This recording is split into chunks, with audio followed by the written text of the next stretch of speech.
શહેર પાણીમાં જાણે કે ડૂબી ચૂક્યું હોય તે પ્રકારની પરિસ્થિતિ ગંભીર અહીંયા સર્જાઈ, જ્યાં મનપાની નગરપાલિકા વિસ્તારની શાળાઓને પણ આજે બંધ કરી દેવામાં આવી હતી, કારણ કે એ ભારે વરસાદની આગાહી હવામાન વિભાગ દ્વારા પહેલાથી આપી દેવામાં આવી હતી. અનેક નદી નાળા પણ છલકાયા છે, નદીઓમાં સતત પાણીની આવક નોંધાઈ રહી છે, નવા નીર છે તે આવી રહ્યા છે. અનેક વિસ્તારોમાં જાણે કે જળબંબાકાર સર્જાયો હોય, આભ ફાટ્યું હોય તે પ્રકારની પરિસ્થિતિ આજે સર્જાઈ છે. ખૂબ ભારે અને અતિ ભારે વરસાદને કારણે કમરસમાં પાણી ભરાયા. સાથે સાથે 2100 થી વધુ લોકોનું રેસ્ક્યુ અત્યાર સુધી કરવામાં આવ્યું છે. અનેક લોકો ફસાયા હતા, બાળકોનું રેસ્ક્યુ કરવામાં આવ્યું છે. બાળકો શાળાએ ગયા હતા તે લોકોનું પણ રેસ્ક્યુ કરવામાં આવ્યું છે. ગુજરાત પર જે સિસ્ટમ છે તે સક્રિય થઈ છે વરસાદી, ગુજરાત પર એક સાથે 5 જેટલી શક્તિશાળી સિસ્ટમ છે તે સક્રિય થઈ છે, ને જેને કારણે આ પરિસ્થિતિ છે તે સુરત, નવસારી અને વલસાડમાં અત્યારે સર્જાયેલી જોવા મળી રહી છે. દક્ષિણ ગુજરાત અને સૌરાષ્ટ્રમાં મેઘરાજાનું રૌદ્ર સ્વરૂપ છે તે જોવા મળી રહ્યું છે, અને તેના ભાગરૂપે અનેક જિલ્લાઓમાં ધોધમાર વરસાદની પરિસ્થિતિ સર્જાઈ છે. દક્ષિણ ગુજરાતમાં ભારે વરસાદનું રેડ એલર્ટ આપવામાં આવ્યું છે, એટલે કે આજના દિવસે આ રેડ એલર્ટ છે તે આપવામાં આવ્યું છે, જેને કારણે ધોધમાર વરસાદ સુરત જિલ્લામાં પડી રહ્યો છે.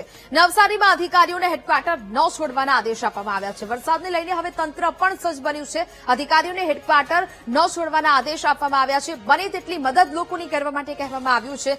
એસડીઆરએફની ટીમને પણ તૈનાત કરી દેવામાં આવી છે. રેસ્ક્યુ ઓપરેશન ક્યાંક થઈ રહ્યા છે. અત્યાર સુધી 2100 લોકો છે કે જેમને સુરતમાંથી રેસ્ક્યુ કરવામાં આવ્યા હોય. પરિસ્થિતિને પહોંચી વળવા માટે અધિકારીઓ ખડે પગ જોવા મળી રહ્યા છે. કોઈ પણ ઇમરજન્સી ઘટના બને ત્યાં અધિકારીઓ સતત પહોંચી રહ્યા છે. લોકોનું રેસ્ક્યુ કરવામાં આવી રહ્યું છે. પૂર્ણા, અંબિકા, કાવેરી નદીઓના જળસ્તર પર 24 કલાક મોનિટરિંગ અને સતત બાજ નજર અધિકારીઓ રાખી રહ્યા છે, કારણ કે ક્યારેય પણ આ પાણીનો પ્રવાહ વધી શકે છે. નીચાણવાળા વિસ્તારોને સાવચેત રાખવામાં આવી રહ્યા છે. ઇમરજન્સી માટે એસડીઆરએફ, એનડીઆરએફની ટીમને પણ તૈનાત કરી દેવામાં આવી છે, એટલે કે અલગ અલગ જિલ્લાઓમાં ટીમોને સ્ટેન્ડ બાય રાખવામાં આવી છે અને લોકોની મદદ કરવામાં આવી રહી છે. જિલ્લામાં સિઝનનું 25% એટલે કે 23 ઇંચથી વધુ વરસાદ છે તે અત્યાર સુધી વરસી ચૂક્યો છે, અને હજી પણ આ વરસાદી સિઝન છે ને તેને કારણે આગામી સમયમાં ગુજરાતમાં મેઘરાજા ધમરોળી શકે છે. વરસાદને લઈને આ તંત્ર સજ્જ બન્યું છે. નાગરિકોને બિનજરૂરી બહાર ન નીકળવા માટેની પણ એક અપીલ છે તે તંત્ર દ્વારા ખાસ કરવામાં આવી રહી છે. લોકોને સાવચેત રહેવાનું કહેવામાં આવી રહ્યું છે. રાજ્યના અનેક ડેમ હાઈ એલર્ટ પર જોવા મળી રહ્યા છે. અમરેલીના 10માંથી 7 ડેમો છે તે ઓવરફ્લો થયા હોય તે પ્રકારની પરિસ્થિતિ સર્જાઈ છે.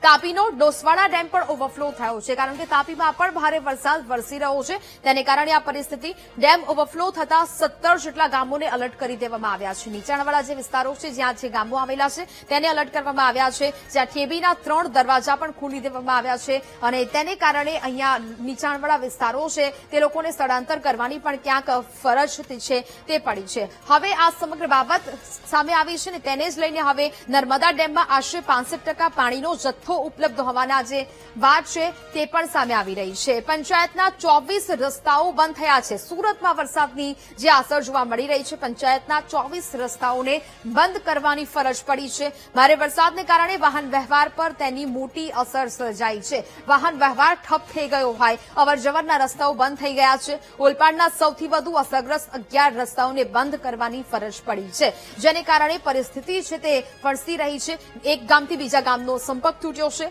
પલસાણાના 6 જેટલા રસ્તાઓ પર વાહન વ્યવહાર પણ ઠપ થઈ ગયો હોય તે પ્રકારની સ્થિતિ સુરતમાં હાલ જોવા મળી રહી છે.